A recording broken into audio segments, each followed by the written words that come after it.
What's up, guys? Mason the Brock Henderson here. So, we're in. Yeah. We got the first round home advantage. We ended up in fourth place, taking on Columbus in fifth for the first round of the playoffs. Um, Not quite what we were hoping for overall. Personally, I would have preferred either getting into second so we have a little bit longer to rest or playing against New York because they seem like when we went to face them, when we faced them the first game of the year, yeah, we weren't the best. We were still a new team. We were still trying to find our footing in the league. Even then, we still looked like a good team. They just got a couple late ones on us. When we faced them at their place, last weekend, we looked like the better team overall. We just couldn't finish and then let them have a lot of chances late on, and so all of a sudden now it looks like they're the better team. But to be honest, I mean, we did control a lot of that first half, and that was without Miguel. You bring him back in, and you're doing it at home as well. It would have been such an easy game. Columbus, we faced them at at Bobby Dodd, so don't really know how exactly that game's going to go. Don't know if they're going to come like on fire, ready to play, or if it's going to be an easy game for us. But whatever the case, we are in a must-win situation in this case, and that could have been avoided if we'd gotten the win today. New York City tied, Chicago lost, so all we had to do was just get the win, and we couldn't get the job done, and that's kind of frustrating. To be fair, we were missing a couple key players.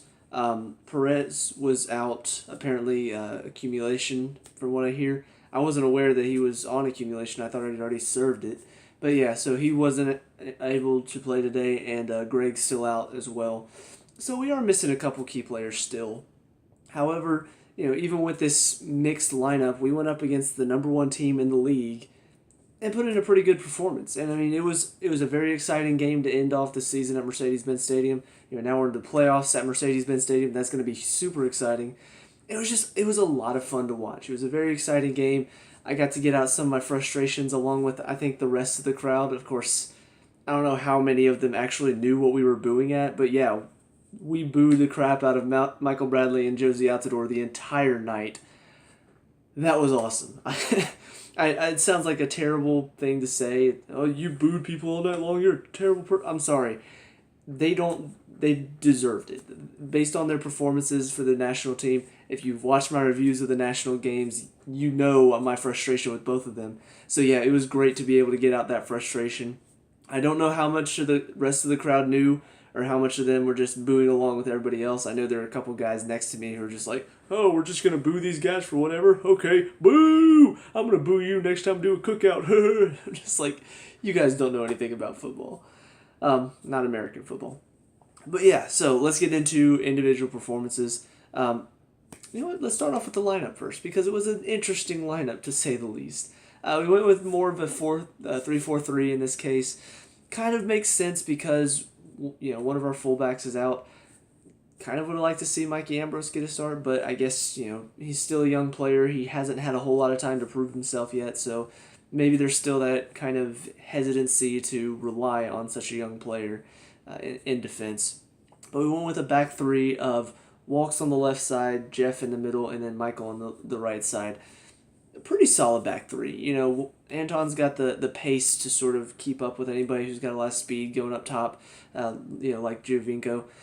Jeff is a great just battler in the middle. He's going to give a battle to anybody who comes his way. And then Michael's very good at reading the game, and he can cut in behind and cover if anybody nips in behind. So it is a very solid back three, and for the most part, they did well. Into the middle, you got Chris McCann on the left side and Julian Gressel on the right side. Carlos Carmona and Kevin Kratz in the middle. Decent midfield three or four. It almost turned into, at times, though, more of a Julian steps inside and Tito comes to the right. So I'm not really sure what the design was in this case, but for the most part, they did sort of stick to Chris on the left, Julian on the right, with Kevin and Carlos in the middle. It just sort of, there's a little bit of free-flowing going on, which I don't mind at all, because you give these players the ability to roam, they'll do it effectively. And then, of course, the front three, pretty much the same as always. Yamil on the left, Joseph in the middle, Tito on the right. So, yeah, it was an interesting lineup. Subs that came on, of course, Miguel made his return tonight. Great to see. We're all super excited about it. Everybody's cheering and clapping. But yeah, so he comes on and pretty much changes up the formation just a tad bit. He came on for Kevin in the middle, so now I think at that point it sort of moved it back a bit more to what we expect, kind of the 4-2-3-1, where you've got him holding up top, you've got Carlos and kind of Jeff a little bit in the middle. Julian did drop in as well, but it kind of flowed around who's going to be in the middle, who's going to drop back a bit more. But Chris was mainly on the left side. Anton was surprisingly the one in the middle, and then Michael was almost like the right side. So, yeah, it was a little bit wonky how everything was set up, but it was pretty effective. And then the last sub to come on, we only made 2 tonight, was Bobby Boswell, making his first appearance for us. Had to come on because Michael went down with an injury, so hopefully it's not too bad of an injury. Hopefully, he's fine. But it was nice to see Bobby get a chance to come out and do something. So let's talk individual performances. Brad Guzan in goal. Honestly, for both of them, not much you can do. The first one, Michael probably should do a little bit better on communicating, come out, or, they both should have talked to each other a bit more. But to be fair, if you'd watched the qualifiers against Trinidad and Tobago, I didn't see Josie move that much at all during the qualifiers. So yeah, to see him make that long darting run, it was incredible. I'm like, wow, I wasn't even aware he's capable of that. If you can't tell, that this is my frustration, the fact that he can do this in a game where you don't even have to win. You can make that long darting. You couldn't do that in Trinidad and Tobago. Sorry. Still a little bit of frustration there. But yeah, so maybe a little bit more communication, but as far as making the save itself, that's a difficult one to make because you're not really expecting it. It's difficult to react to get there. And then the free kick, it's a beautiful free kick, right off the underside of the crossbar. Very few keepers are going to be able to get to that, and even the ones that do, chances are they're either going to knock it into the post or it's going to nip off their fingertips and then maybe hit the crossbar and come back out for somebody else to have a shot. So that type of thing is something you can't really adjust for. But he did have to make a lot of really good saves tonight. A lot of one-on-one chances he had to stop. So, in my opinion, he had a very good game tonight. Just very unlucky on both of the goals. Jeff in the middle, start off with him. Pretty solid for the most part. There were some times where he was outpaced a little bit, and I think that's why, as far as where he plays, I don't think defender is his best position, just because there are going to be a lot of quick strikers he goes up against. I just don't think he has that pace to keep up with them. He's a great player and a great defensive player at that, but he just doesn't have the same speed that some of these pacey strikers have. So that is the only thing I would say. Probably he doesn't match up very well on defense, but he still put in a very good shift tonight, worked very hard, so I was pleased with his game overall. Just got beat a couple times with speed. Anton on the left side did pretty well as well. His youth is definitely showing at times. Obviously he's on loan, so I'm not sure how much longer he's going to be here, but you can see at times some of his decision making as far as his passes, as far as his tracking players. You can see sometimes that decision making isn't the best. There are times whenever he let either Giovinco or Altidore sort of make a run off of him, and instead of tracking him, he sort of makes his run deeper. And so now whenever they get that ball, now you've got to step out, and they've got the beat they're beat you at that point. They just, all they got to do is take a touch pass because you're coming out this way.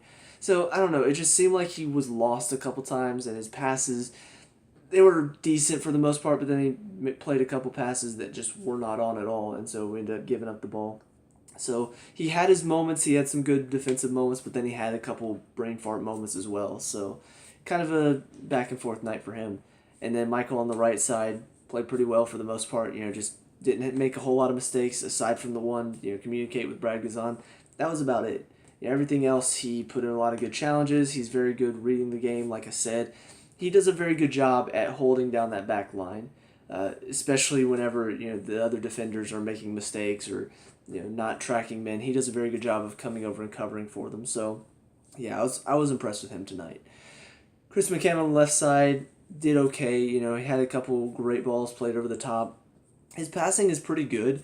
The only problem I would have with him is just the fact that he's not quick with it sometimes. So unless he has a ton of space to figure out what he's going to do, chances are he's going to get the ball picked off of him. He doesn't see that very well. And so all it takes is a player just putting high pressure on him, and now he's making a mistake. It's a bad pass or it's a giveaway or they poke it off of him. So he just needs to play a little bit quicker, but his passing is really good. Some of his over-the-top balls for Joseph were just inch perfect. So I do appreciate that side of his game, but it does have to pick up as far as the pace is concerned, because you get into playoffs and players are just going to run over you if you're taking forever. On the right side, Julian kind of played in and out a little bit. I have voiced my displeasure with him for most of the season, but to be fair, he didn't have the best game tonight. To be fair, I will not complain about him anymore because he did put Josie Altidore on his ass at one point. I respect that. Like I said, Michael Bradley, Josie Altidore, can't stand them after the last qualifiers. I was so happy. My dad's not a big fan of Julian either.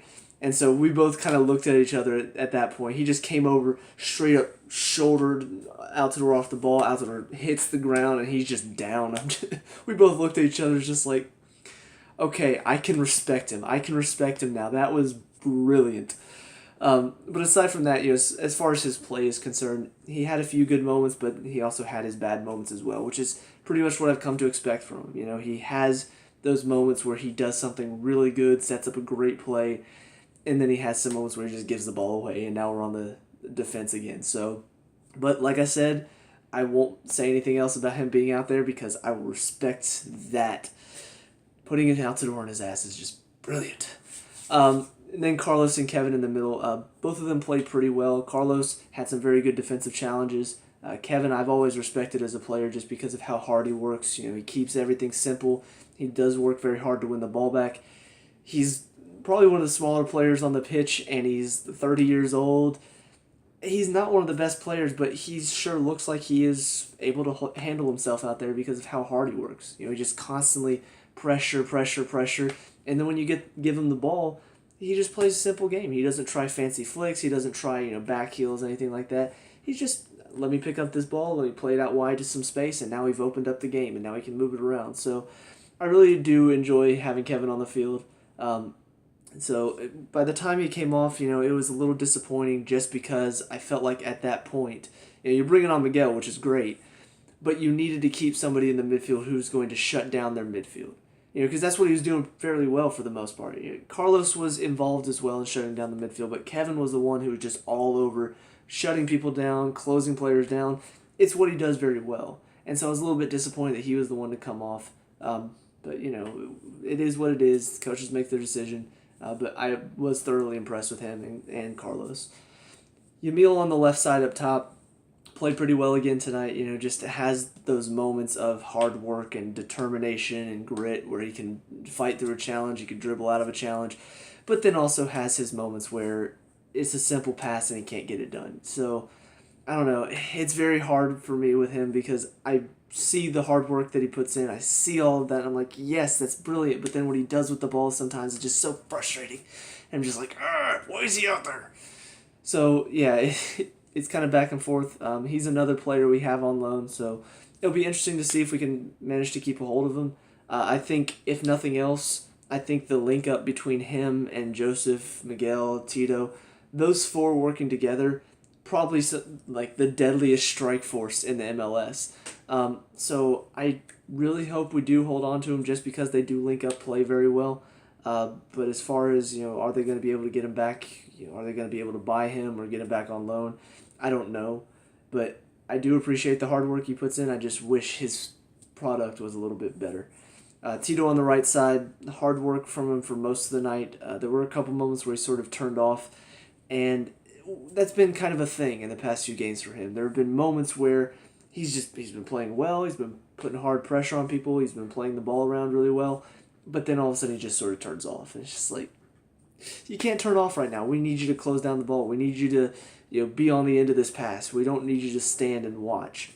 So a little bit frustrating with him, and kind of similar with Joseph. Same thing where there are moments where he's putting in a good challenge, he's winning the header, he's flicking it onto somebody, But then there are moments where he just sort of turns off and is not involved for the next 10, 15 minutes. So, yeah, both of them, I think, are a bit emotional whenever they play. You know, they get very involved emotionally, and so if things aren't going their way, they get frustrated. They start throwing tantrums and getting pissed off. So I wish their emotions would sort of calm down a little bit, especially because we're getting into the playoff season. You want them to be turned on 100% of the time and ready to play. You know, you don't want them turning off in key moments, giving away the ball, and all of a sudden counterattack and we give up a goal. So, yeah, I hope both of them can sort of dig deep within themselves and find the determination to play through that frustration. As far as the subs that came on, Miguel came on, provided some energy in the midfield. Wasn't quite the same Miguel we've come to know and love, but he is returning from injury. He's coming off the bench as well, and that's not normally his thing. Most of the time he gets into the game a little bit, and then when he starts playing, that's when he starts showing his quality. And so it did take some time for him to get integrated into the game, but once he did, he set up the second goal and did very well to create a few more chances outside of that. So it was good to see that he's returning and looks pretty fit as well. So I'm hoping he's fully fit whenever we play against Columbus because we're definitely going to need him. And then, like I said, Bobby Boswell comes off the bench to replace Parkhurst, who I hope's not that badly injured. But, he did okay. He went out there, didn't realize how big he was. It's the first time seeing him since we bought him. But yeah, he's a big dude. Like, he's just as tall as all of our defenders, but he's much bigger. He looks much stronger. So he could be a very good one to put up against, like a Josie Altidore or I'm trying to think the other big striker in the league. Kyle Larin, from Orlando. Obviously, we're not playing Orlando, but if the other team has a big, strong striker who's just throwing himself about and throwing his weight about, I think Bobby's a great choice to put up against him because he seems like he has the ability to do that. So, yeah, overall, a draw is not the best result we could hope for, but at the same time, we're still recovering. We've still got players out that are hurting our first team right now. And to see that we managed to draw 2-2 against the number one team in the MLS, that's a good result. And we've got this momentum going into the playoffs as well. We've just got this feeling of, yeah, we've got this. We've got this. We've got a very good chance to go deep into the playoffs, if not win it. We've got one of the best teams in the league. We've got a great attack. We've got a very solid defense. Just those couple mistakes here and there, the mistake on the first goal, the giving away the fouls right outside the box. Those mistakes do have to cut themselves out because, we can't keep giving away goals like that. But at the same time, we're still looking really good. We're still looking solid. Hopefully Perez will be back. Like I said, I'm not sure if it was a suspension or an injury, but hopefully he's back. If Gray can get back soon, that would be great as well. But we have Chris McCann. We've still got Mikey Ambrose. Both can play that left back position really well. So, yeah, it's looking up for us. I'm looking forward to the playoffs, and I hope you guys are too. So let me know what you guys think down in the comment section below. What were your thoughts on the game? Who's your man of the match? Let me know. We can talk about and discuss all that good stuff. Leave a like and subscribe for future Atlanta United reviews. I'll see you guys in the next game. Peace out.